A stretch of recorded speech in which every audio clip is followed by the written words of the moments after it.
So this video is for those that are trying to get some experience related to cybersecurity, and you need something a bit hands-on, even though this is not entirely hands-on. But what it does is that it gives you an idea of what an environment could look like an organization could look like, and the threats that those organizations could face based on their network infrastructure and their operations. So we'll be looking at a case scenario in this 1 hour 1 hour long video to sort of understand the scenario that this organization has and look at the threats that they could face based on how they set up their environment, their servers, their workstations, everything.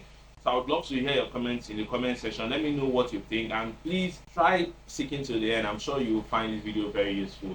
If you do, please don't forget to subscribe. Click on the subscribe button, and don't forget to like. I'll see you at the end. Just share your screen.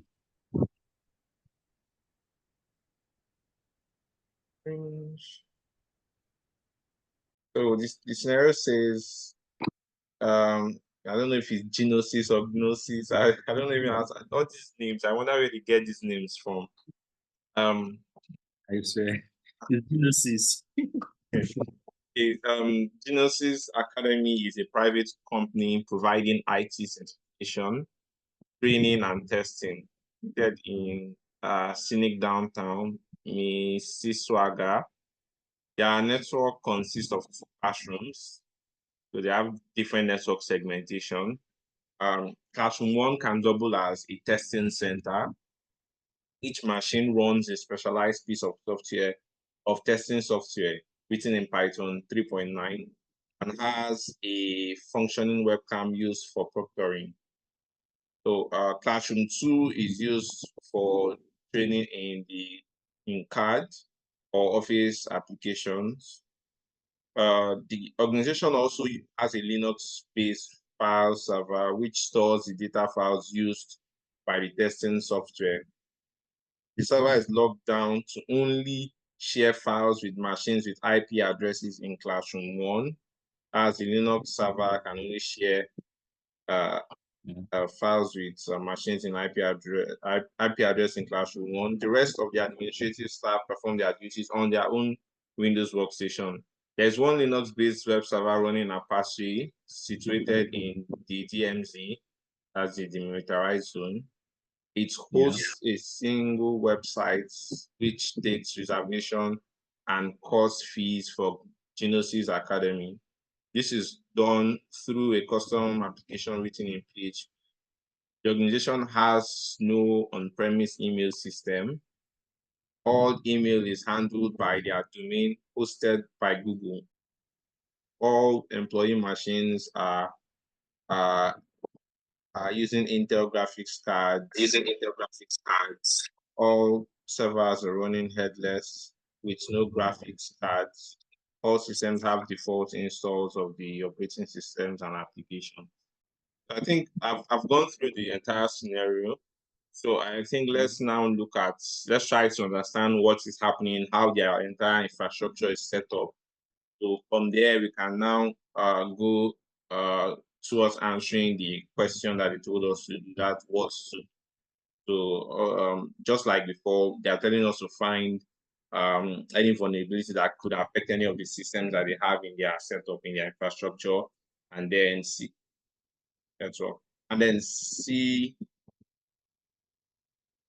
how we can exploit that, or how possible it is to exploit that particular vulnerability if we find any. Then again, perform threat analysis just to give the criticality of such exploit or attack. Here we have classroom 1, which classroom 1 has how many workstations? About that's 4 for 16. It has 16. You can see class 1 to class 16. So I think they all have their conventional name, as every computer in every organization usually do or does. Then classroom 2 also, they are using also Windows. Okay, classroom 1 is using Ubuntu operating system. So this is Linux. Every computer here is Linux. And for classroom 2, they are using Windows operating system, Windows 10 specifically. Then the staff, there are just 4 staff computers here for Davis, Lang, Jiao, and Xiong. And they're using Windows 10 also, version 20H2. Then they have a file server and a web server. So the file server is an Ubuntu server, and the web server also is also an Ubuntu Linux web server. So they are using the same type of web server for file. They're using the same type of server or the same OS for the file server and the web server. Okay, so I think at this point you can now, since we've seen the infrastructure, okay, let's see. For this IP address here, I'm seeing 10.10.10.0. Okay, so it's in a different subnet from this second one, which is 10.10.11. And also this one is in a different subnet, 10.10.12. Then this one is 10.10.13, also different subnets. So I think these two, the web server and the file server, are in the same subnet. So as you can see, the colors they are both white, gray. Yeah. So it's showing that they're in the same subnet, 10.13, 10.13. Okay. So they said Classroom 1 can double as a testing center, as each machine runs a specialized piece of testing software written in Python 3.9.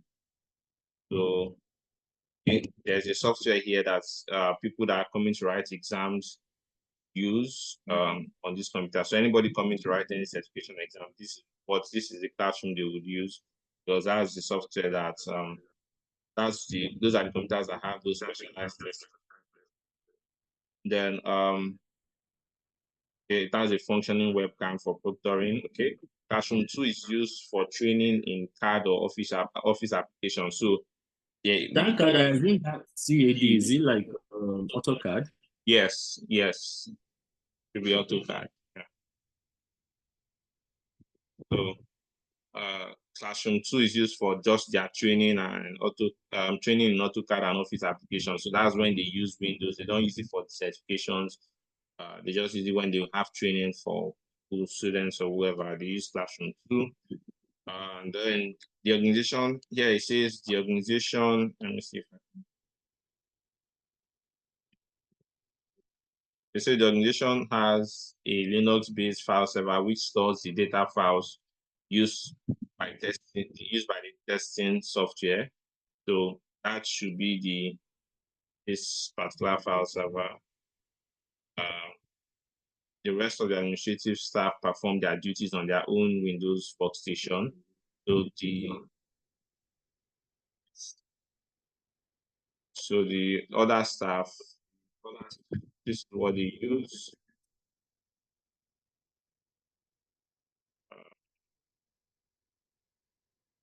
They're saying there's one Linux. So there's one Linux-based web server running Apache, situated in the DMZ.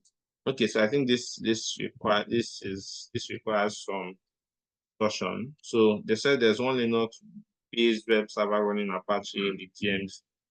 Linux-based web server. Okay, so this is it. So they are saying this is running in the DMZ, which means it's running Segmented.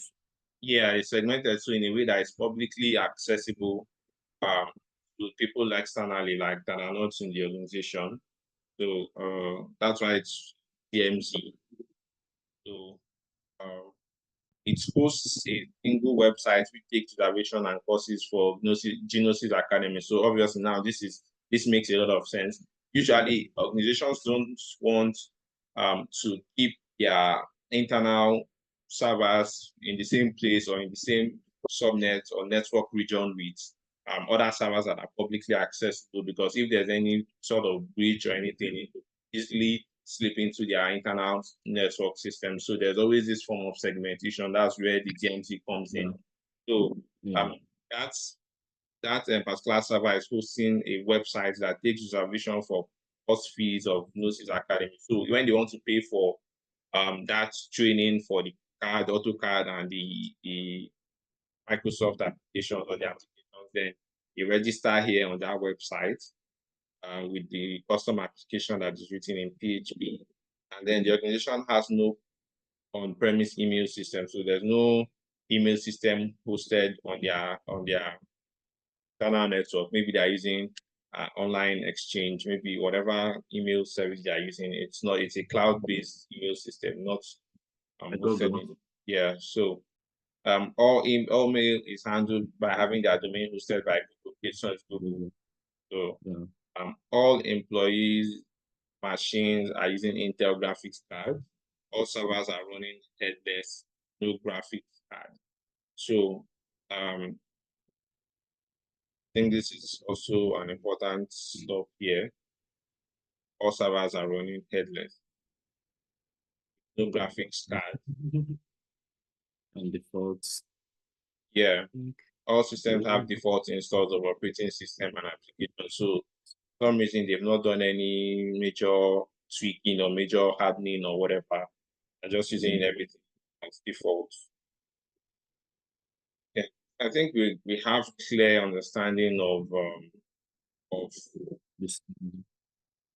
yeah. Is there anything you want to like highlight or bring to our knowledge in terms of the setup or this particular scenario? Or start going to the what to do?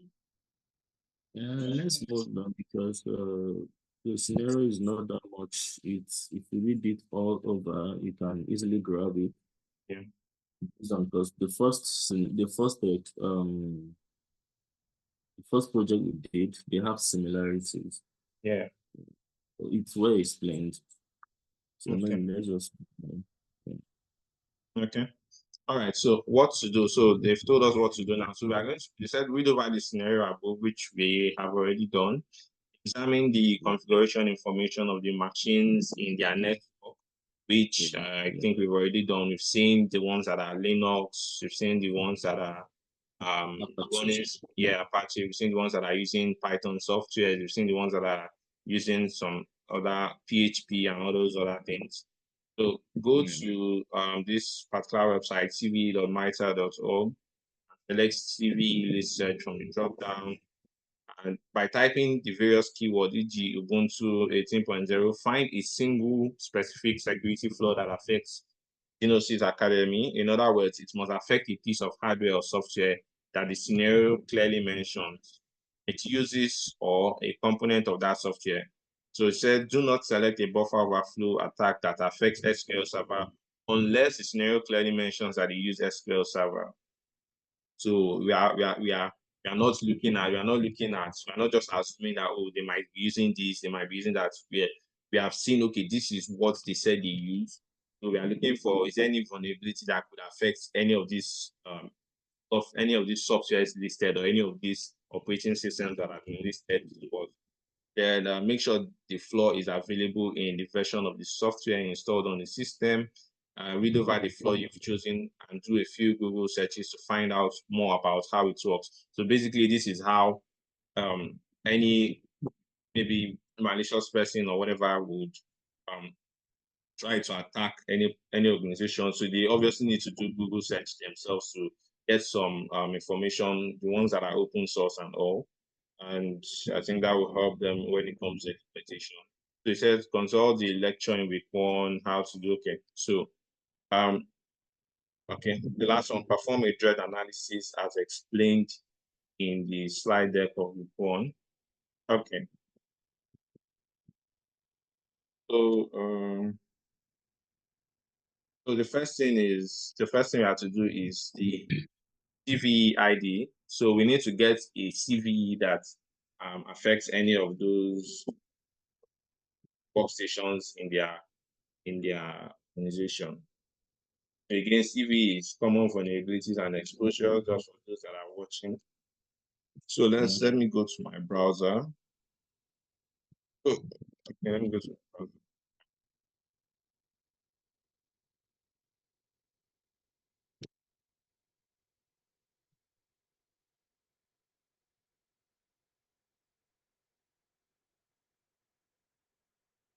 CVE, what's the website? CVE, CV.miter.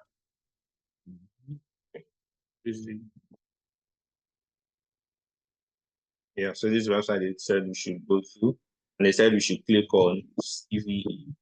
And so again, already in the last session, if you've not watched the last session, you can go back and watch the last session. For those that are watching, we talked about what CVE is and explained the concept of CVE.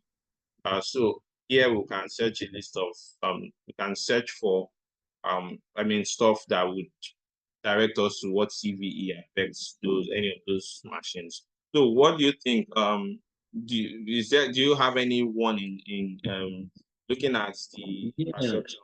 Yeah. yeah, of course. Because from the scenario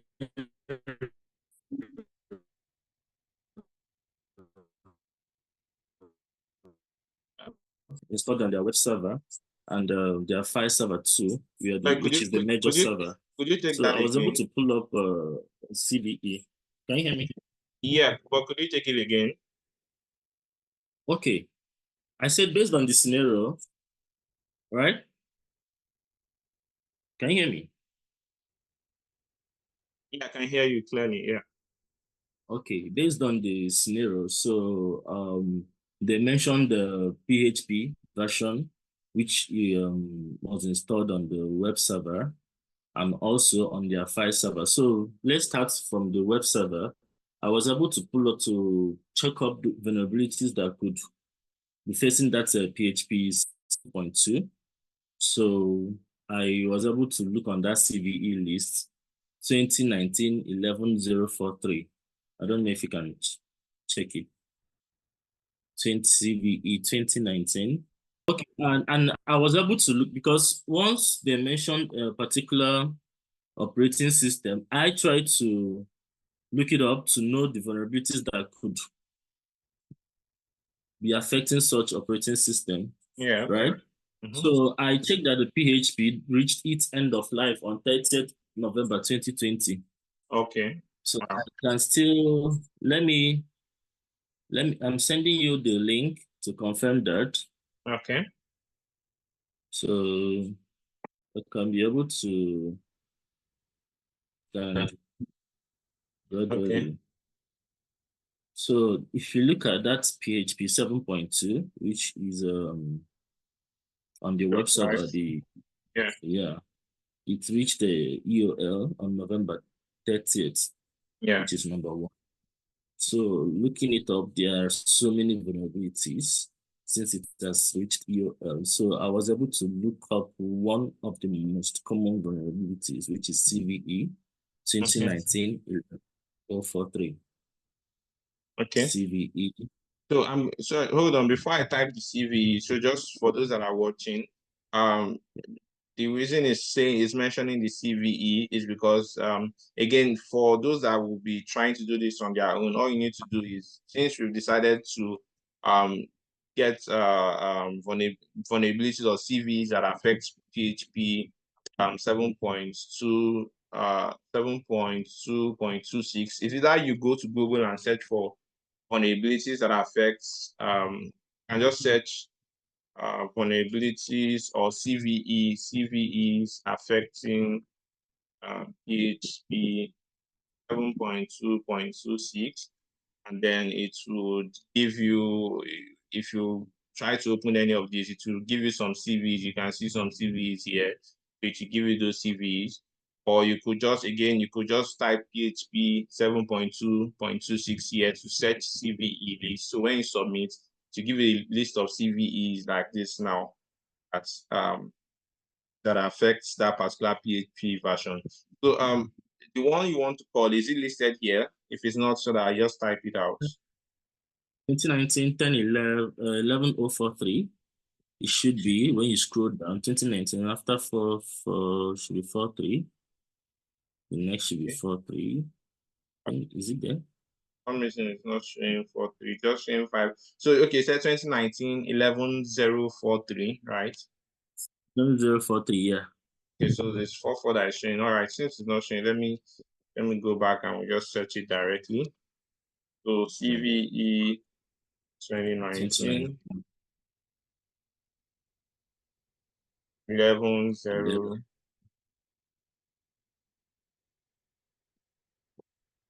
Okay, so I'll just click on this. Okay, so this is in PHP version 7.1.x. That's anything 7.1 above 2, 3, 4, whatever it is. Below 7.1.33, then 7.2.x, which means when this .x means 1, 2, 3, 4, whatever it is, but it should be below 2 point, it should be below 24, and also 7.3x. So it was mentioning different versions and certain configurations of FPM setup. It is possible to cause FPM module to write past allocated buffers into space reserved for FCGI protocol data, thus opening possibility of remote code execution. So, Okay, I particularly picked interest in this remote code execution. I don't know. It's part of one of the major vulnerabilities that is common, which can be commonly exploited because they have to do with arbitrary code yeah. on the server. So which could lead to potential compromise on the system, right? So Yeah. if you look up some other vulnerabilities like SQL injection, insecure configuration, these are the common vulnerabilities that you can easily find on that web server application. So, Okay.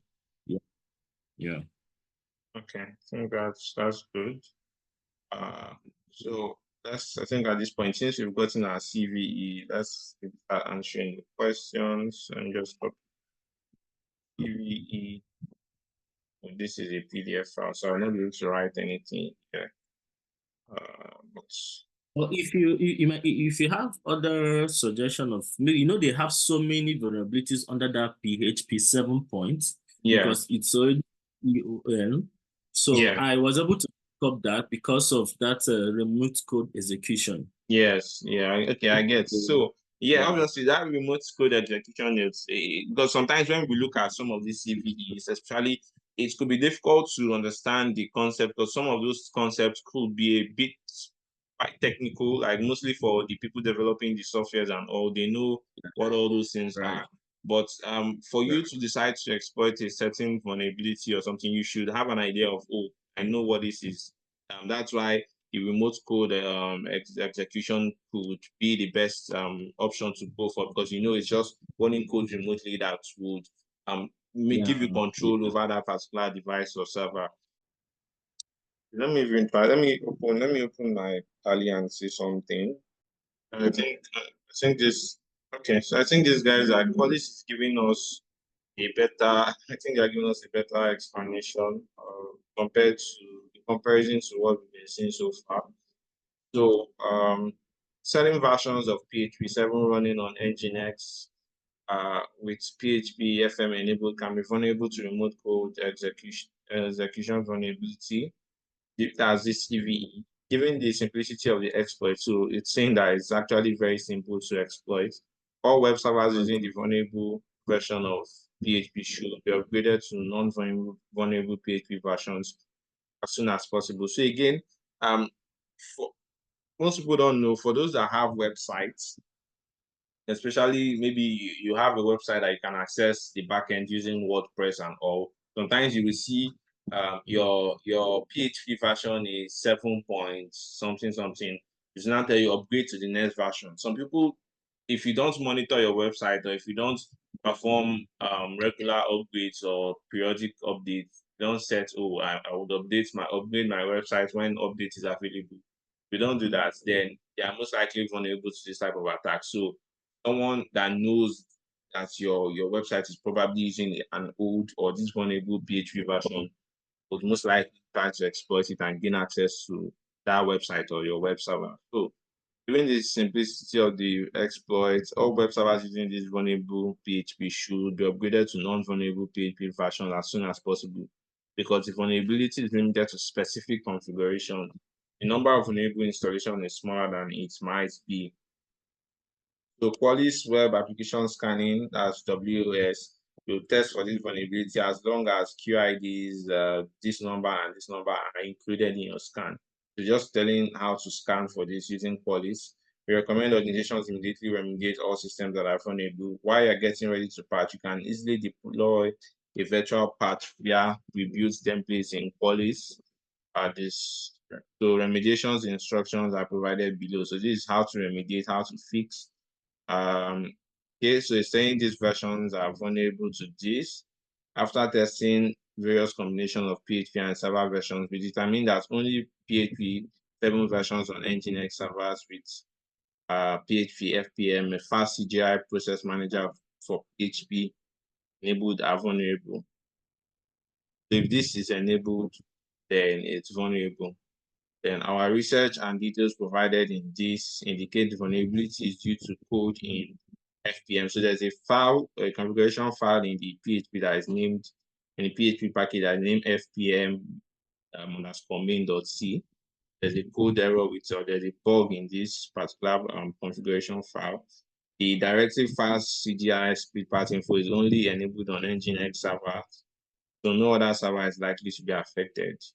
So this keeps here is mentioning Nginx server, but here I'm utilizing Apache. So I'm not sure if this I'm not sure this exploit might work for that server. It's only enabled, the fast is only enabled on this, so no that server, okay, might be affected. Okay, maybe it's just for this fast, this guy. Okay, let's go for that. The RCE, that's remote code execution, is possible in certain configurations of FPM setup where it's possible to cause FPM module to write past allocated buffers into space reserved for the FCGI protocol data. So exploitation, attackers can execute system commands using crafted requests. Given the impact of the exploitation, it is very important to understand the vulnerability. First, it's about underflowing this env path info with modified data by sending a specifically crafted request. Note the line feeder character exists in request below. So you can see it's showing. So this is so this is interesting. I think using a platform like Bob Suite, you can get more information like this, like on the server. So this is a request sent to the server. This is the get request. This is index.php. So I think this is like what is being added. So this is the stuff that you could literally add to the request I sent to the server that could exploit it. Okay, but let's see further. Typically, an attacker would run this request in a loop to infect as many workers as possible. Once compromised, any request targeting a simple short-named query string like A or Z will allow triggering a command execution as the parameter value will be executed on the system and will cause more or less harm. That very request is very simple to trigger, but bear in mind it must be processed by an infected worker in order to be successful. So this is what the request looks like. Okay. Let me even Bob Suite.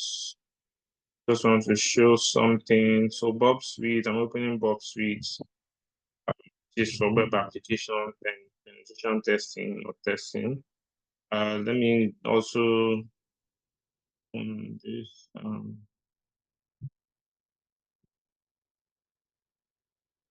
next. Yes,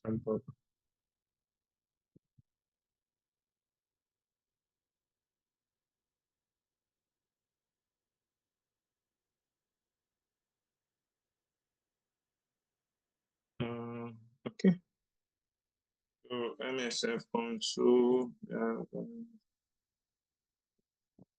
it's something.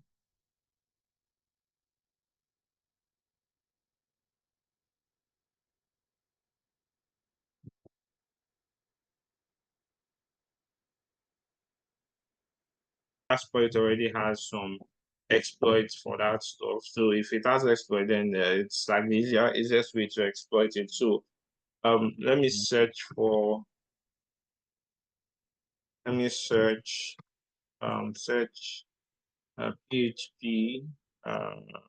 7 point, what's it again? 7.2.26 and 2.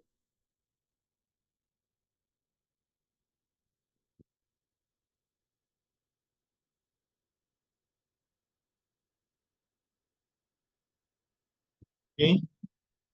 Remote code execution. Just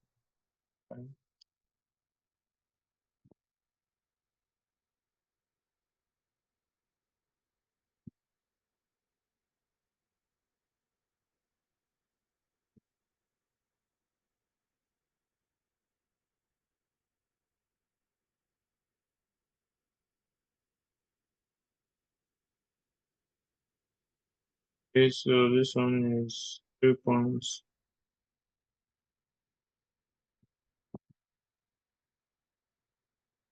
Doing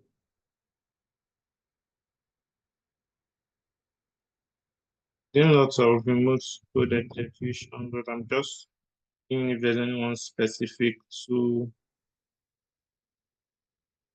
this. SQL.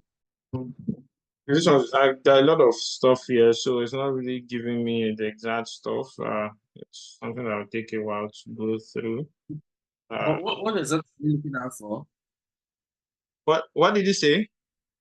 What exactly are you looking out for? Okay, yeah, so I'm looking out to see if there is already a metasploit exploit, again, exploit code that can be used to exploit the vulnerability. Because normally, if you want to exploit such vulnerability, there are two ways you go about it. Either you, either you use your metasploit, as if metasploit already has existing exploits that affect that vulnerability, so you can just use it to exploit it. That's what I was searching for.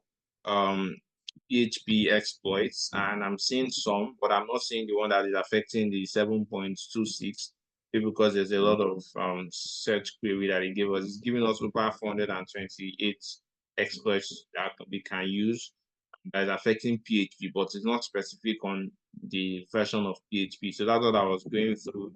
But I mean, it's a lot. Yeah, it's a lot to go through. So in most cases, okay, since I'm not seeing anything here, I was just trying to explain that since you are targeting a web server or a web server, again, Bob Suite could easily be used to pull off something like that. Because if you look at this stuff, it's talking about request response. Talking about request response. So okay, let me see. Let me check. Although now we don't have any specific. If we had any specific targets or any machine, we already knew that. So this is like we already know that this is a vulnerable machine. This web server. We have the IP address, so we could just use the IP address here. But again, this is not Bob Suite Pro.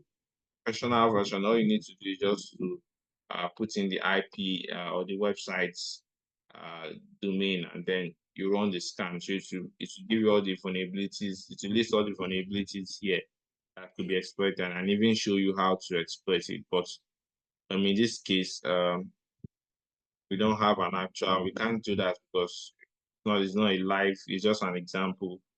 But I'm trying to see something. Yeah, so basically, if you look at this now, I'm just assuming again, the whole CA is Gin and Juice Shop, like this is the website or web server, but in this case, typically would have the IP address here or the name of since it's a website, this is available to the public, the website where they usually come to do their stuff. Or that they come to register for the card and this thing. So we would have the domain name. So typically that's what we'll be targeting here. So just the host name will be here automatically. So now looking at what they have here is, I think this is even giving us what we could input here. So the request is going to look like this. Typically, an attack will run this request in a loop to infect as many workers as possible. So this almost looks like the exploits. And see, this is the request scripts.php. I'm just showing an example. Obviously, we can't run the actual thing because we are not. So let me send and see the response from the server.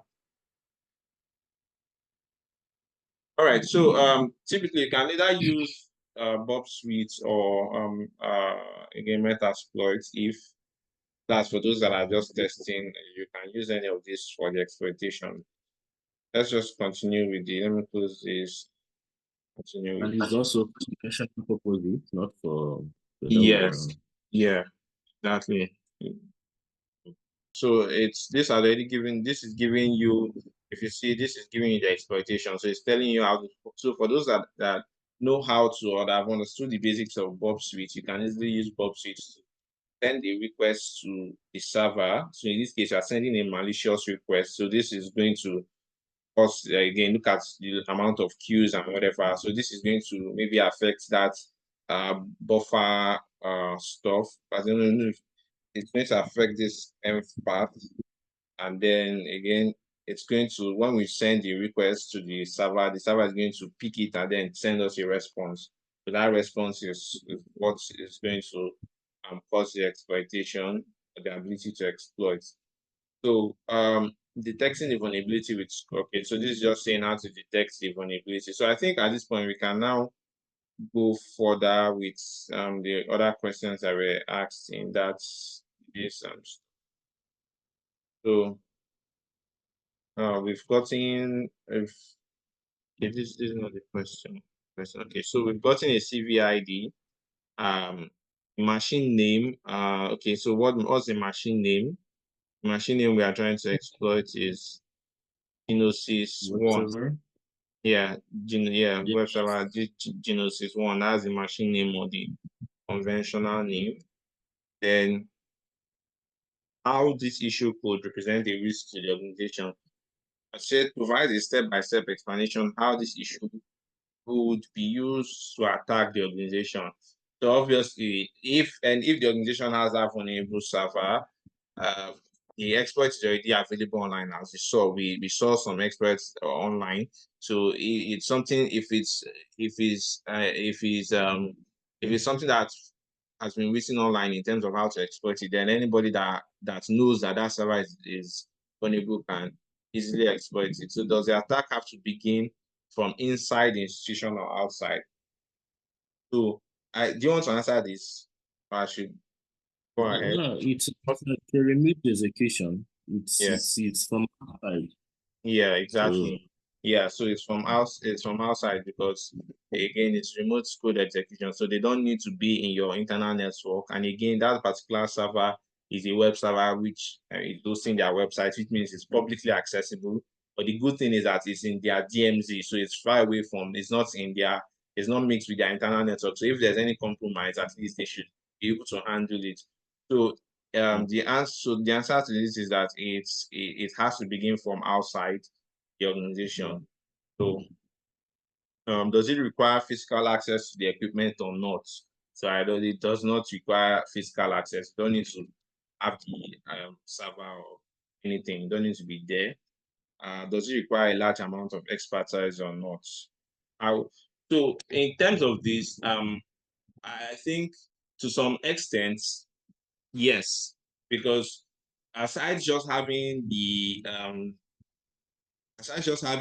exploit available online, you need to understand how to use certain tools that could exploit that vulnerability. If you don't know how to use those tools, so anybody cannot just say I want to exploit it, and it's just easy like that. So you need to have some level of expertise, even if it's not so much large, but at least to a high level. Yeah, you need some expertise to be able to exploit such a vulnerability. So how would the attack progress? So I think this is just talking about steps to carrying out the attacks. I think in the first place, once you can do your scanning or in a way you figured out that particular server, or again in this case website, because someone outside will be seeing it as a website, you figured out that this particular website is vulnerable to this is vulnerable based on this PHP version that it's using. Then you can now try to use your Bob suite or whatever tool you want to use to exploit that vulnerability. Then from there, after exploiting, if it's successful, then you gain access to that particular web server.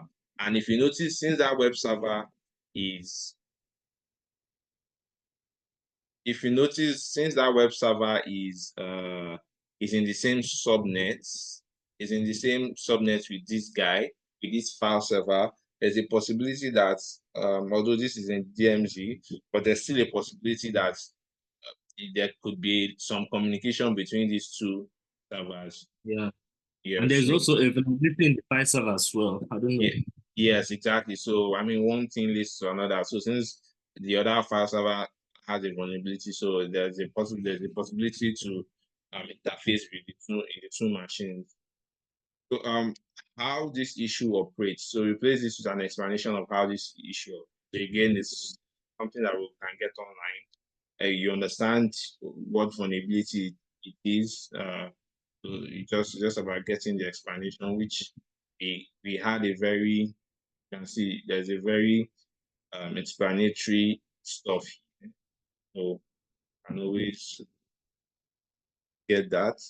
Then if it's a buffer overflow, explain how it works. If it's a null pointer exception, explain how it works. So here it's again, this one is a remote, the expert is going to be remote code execution, but what they are requiring is to explain the entire process. So no, this is solution, this is detecting the vulnerability.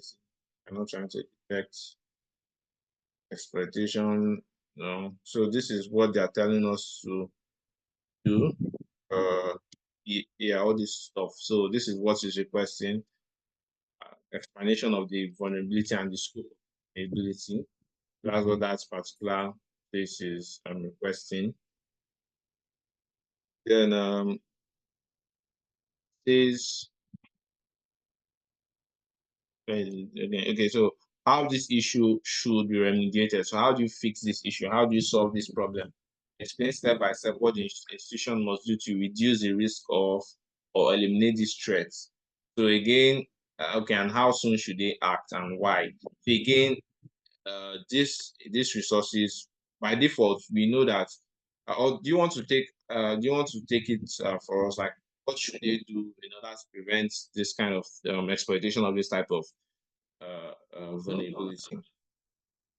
I think it's that simple, but it's not that simple because the outdated PHP version on the web server is a significant security risk to Gnosis Academy, being that it has their online reservation and payment system. So the simplest idea is just upgrading to a supported version of PHP, which is PHP, such as PHP 7.4 or PHP 8.0, which Yeah. will help mitigate the vulnerability and also enhance the security posture on their web server. So the best thing is just to upgrade the PHP to a higher version. Yeah. Yeah, thank you. I think it's as straightforward as that though. It's just that sometimes some organizations are always so cautious about upgrading, especially when the patch or the work.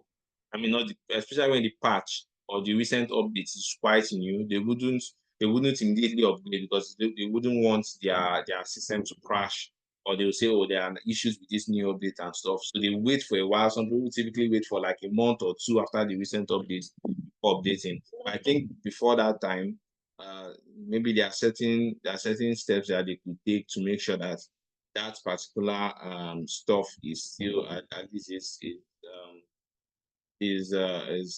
is going to be free from exploitation. So there are certain other steps organizations take, but those are the things we look at in upcoming videos.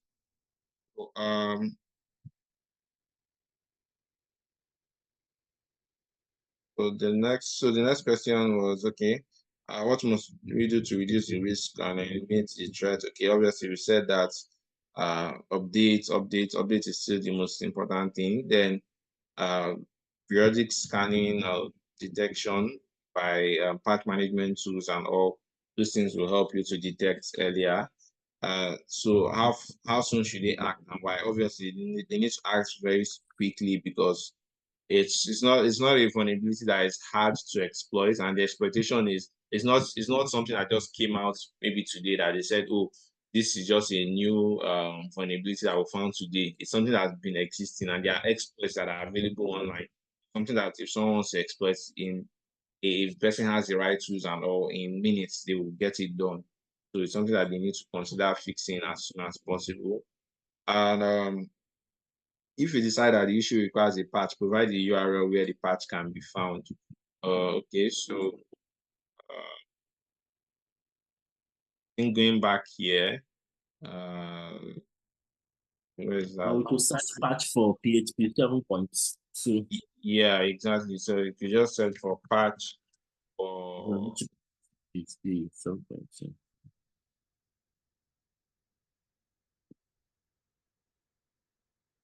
patch for PHP 7.2.26. But in most cases, they just tell you to upgrade. Yeah, so in most cases, they just tell you to upgrade to the latest one. I think that's the only way to patch it. Most patches come with newer versions or newer updates. Right. It's quite different. Linux is quite different from Windows. Windows could just patch it, but they won't change the version. But for Linux or Linux operating systems, they just give you a new version to change to. I think that answers. Oops. I think that answers. Then the next question is supporting URLs. So we have lots of supporting URLs.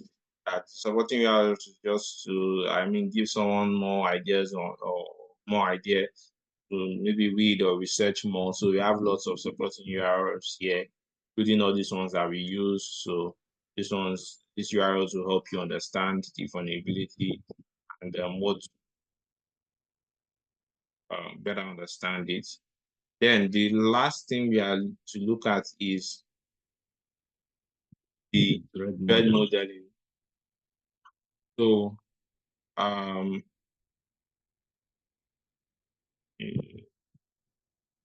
so here the threat modeling. So we are looking at the damage. Again, the meaning of threat is damage, for D for damage, R for reproducibility, E for exploitability, A for affected users, D for discoverability. Then we are supposed to get the average of the threat score. So for those that we did this in our last session where we looked at a different scenario, we explained the entire concept of threat modeling. So we'll not be doing that today. We'll just go ahead with the rating. So let me just open the threat model. Again, there are other types of modeling or risk modeling or threat modeling. So threat is one of them. There's strike, there's what are the other ones there? There's this speed modeling. There are a lot of them there. And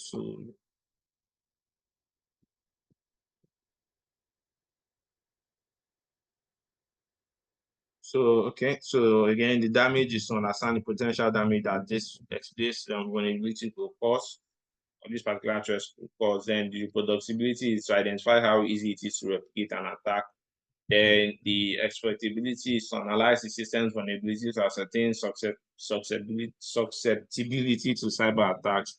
Then affected users, calculate how many users will be affected by the cyber attack. Then discoverability, how easy is it to discover the vulnerable points in the system or in the infrastructure. And threat model enables analysts to rate, compare, and prioritize severity of threats by assigning an issue a rating from 0 to 10 in each of their categories. The final rating is calculated as the average of these category ratings, indicates the overall severity of the risk. So the essence of this is just like other threat models that we have out there, just to let the organization know if this is a vulnerability you should prioritize. Because definitely if you have such vulnerability on a system, if you found it on one system, there's a possibility that it's not just on one system in the organization. So if your organization has over maybe 1,000 servers and everything. There's a possibility on the 1,000 servers. So you need to know, is it a priority right now? That's one thing we are looking at. Should we immediately should we immediately try to patch or mitigate this, or is it something that we can keep and focus on more critical stuff? So that's what this model is helping you to decide. Is it critical or is it low? Is it easy to exploit? So if it's easy to exploit, then there's a problem. But if it's not something that's easy to exploit, maybe you leave it and then concentrate on patching the more critical stuff in the organization. So this gives analysts ideas on how soon they should act in terms of vulnerability. So the first one is the D. So looking at this one, what damage could it, or how much damage could the attack cause? Is it no damage? Is it information disclosure or non-sensitive user data or non-sensitive administrative data compromise, destruction of an information system data, or application unavailability? What do you think is the damage potential for this particular one? Well, it has a huge, because once an attacker executes any of those, exploits in any of those vulnerabilities, so they could have access to the to compromise sensitive data, right?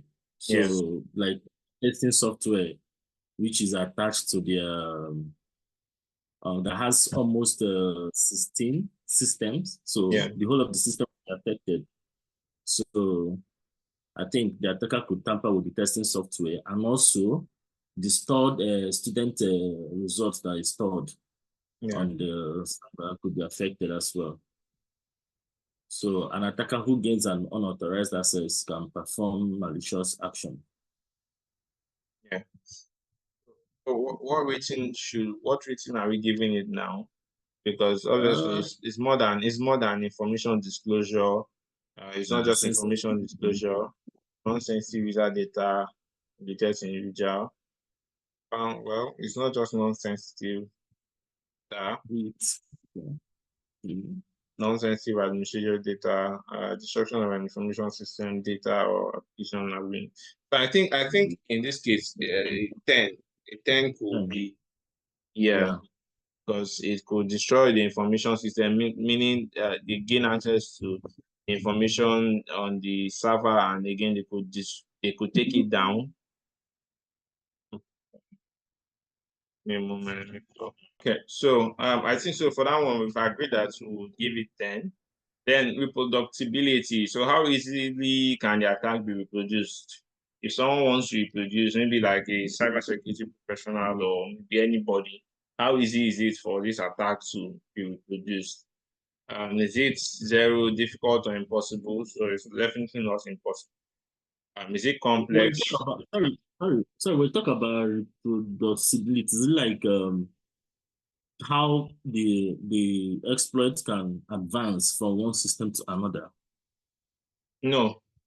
This is how easily can the attack be reproduced? Like, for example, if I decide I want to exploit this particular vulnerability, how easy is it for me to do? Yes.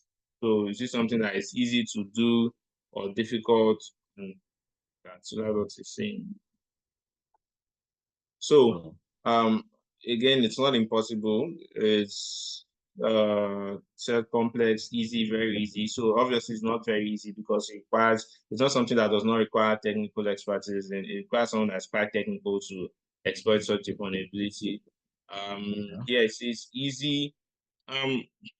Maybe not so easy, because again you need to know what you're doing. So I think it's a complex.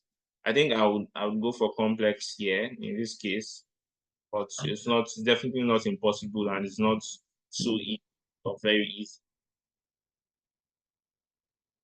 So looking at the exploitability, what is required to launch the attack? So someone that wants to launch the attack, what does the person require to launch the attacks? Advanced programming and networking skills, available attack to web application proxies, web browser. I'll go for available attack to 5. Yeah. So yeah, I think I would also go for 5, because again, I talked about some tools like Metasploit. I talked about using Bob Suite and some of those other tools that we have out there. They could be used to launch such attack. Web application proxy, not necessarily. Um, Web browser, obviously, if someone is using Bob Suite, web browser will come to play. So I think 5 is quite suitable for um this for that. Then affected users. How many people would the attack affect? No user, visual user, few users, administrative users, all users. All users. Yeah, so I think initially it's just going to affect that server, but eventually, if it's successful, if the remote code execution is successful, because there's still some form of communication between the servers and the workstations in the organization, then there's a possibility it can affect all users. So just it's just from here to here, and then all users could get affected. But initially, the attack would affect just maybe a single device. And so I think all users is ideal.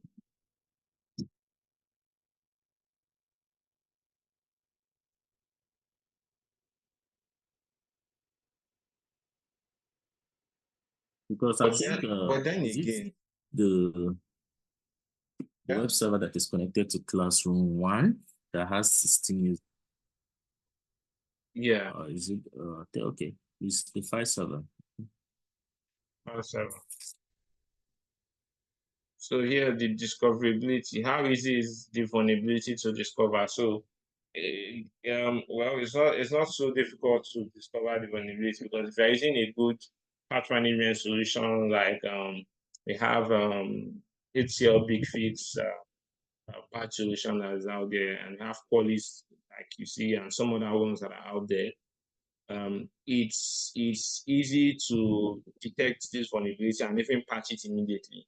So I think personally I could easily recommend HCL Big Fix, because it's something that I've used. It's a really good, robust tool for organizations to use. So yeah, I think that's. But some people use Qualys also, which Qualys is really good. So any of those would work. So how easy? Well, how easy is it for you? Is it hard to discover? No, it's not hard. Uh, because obviously, if that version is not updated, and if you have a good vulnerability scanning software to tell you, oh, this is vulnerable, because not updated it or not upgraded it to the recent version. So HTTP request can uncover the vulnerability. Mm, mm, mm. An HTTP request uncover? Maybe, I'm not sure. Maybe Bob Switch. Maybe Bob Switch is maybe possibly. Vulnerability found in public domain, vulnerability found in web address bar. Mm, how easy is it to discover this vulnerability? So it's because in this case, they already told us the version of the PHP that is being used in that server. But if we didn't have that information, how could we get the information of that particular server? So I think again, scanning will give us. So I think it's not so hard to discover. But I'm looking for the one that is suitable for this answer, because you can easily scan with Nmap. If Nmap scanning is not blocked, you can scan with Nmap. You can use Bob Suite scan. So let me just. I think maybe 5 would be suitable. Yeah, request 5, yeah. Uncover the Yeah, vulnerability. yeah. Since it's a web server also, so I think this HTTP request can uncover the vulnerability. So overall threat rating. So if it falls between 40 to 50, it's critical, and it means you need to address it immediately. It's 25 to 39 is severe, so you need to consider for review and resolution soon. Moderate to risk, that's 11 to 24. You need to review it after you've addressed other severe and critical risks. If it's low risk to infrastructure and data, like if not so concerning, then you can leave it for now and then treat other important stuff. So I think this one, let's see the data we got. So here is 5, here is 10, that's 15. This one we said it's 5, that's 20. Then this one is 5, that's 25. Then this one is 10, that is 35. 35 falls on the high. So it's severe vulnerability. So it's not so critical, but it's high. So I think anything high and critical should be looked into. If it's medium and low, maybe you can consider other ones that are critical and high. So since this one is not critical, then it definitely needs to be looked into. It needs into resolving the vulnerability and patching that vulnerability. I think that answers all the questions in this report. Do you have something else that you would like to add to this entire scenario in terms of Yeah, because if not just on the web server, they also have a vulnerability on their file server as well. Yeah.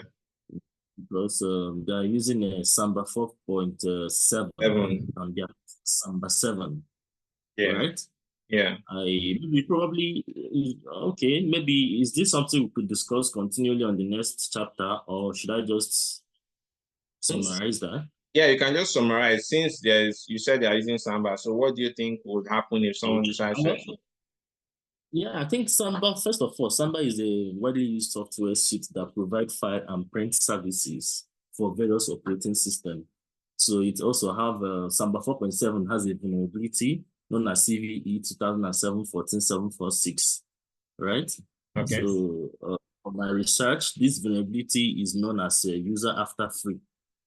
Okay. So what do I mean by that? So this kind of vulnerability occur when the program attempts to access memory that has already been used.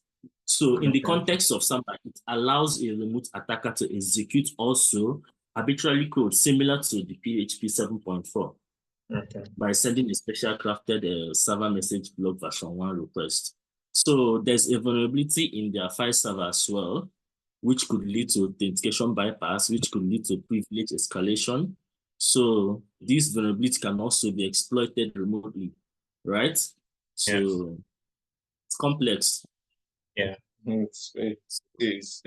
But yeah, so thank you. I think that's really helpful to know that it's not just on the web server. We just decided to go with pick the web server, but the file server is vulnerable. I'm sure if you go to all these other workstations, you see that they have some form of vulnerability. This Python 3.9 could have its own vulnerability, and this AutoCAD software, and this AutoCAD 2023 would have its own vulnerability. So that's why, because they said here that they stated it that these stuff are running default installations of the operating system and application. So when they mean default, they've not hardened their like any username and password that maybe came with any of those softwares and applications are still running the default stuff. Maybe admin, maybe there's a software that they are running using admin as username, admin as the password. So it means it's like that. Did not change anything. So that's the meaning of that. So yeah, I think thank you. That has really given us some understanding. So when we see things like this, I think it's always best to understand the networking perspective, how they set up the organization. But it's a good thing like these guys are using DMZ for that web server, because if not, everything will just be in one place and it's a lot more difficult. So I think implementing DMZ is another way to limit the risk of damage that could be caused this type of attack, or if this was exploited. So yeah, thank you. I think yeah, at this point, I think we've come to the end of this session. and we'll be having another one very soon. We'll be looking at scenario 3. So please consider subscribing to the channel, or the channel that you're watching this on. And yeah, we'll see you in our next video. So if you have any comments, Thank you. can drop you can drop the comments in the comment section. Again, would really love to get some take on any of these, and yeah, it's just to help more. If you have any questions to ask or any resources you require, we can direct you to resources to learn more about these things. So thank you for getting this far. Thank you for watching this video to the end. Please consider subscribing as we talk about cyber security, cyber safety, online safety, everything security. So we do that on this channel. And if you don't want to miss our next video, consider subscribing and turning on that notification bell. And I'll see you in my next video. Bye guys.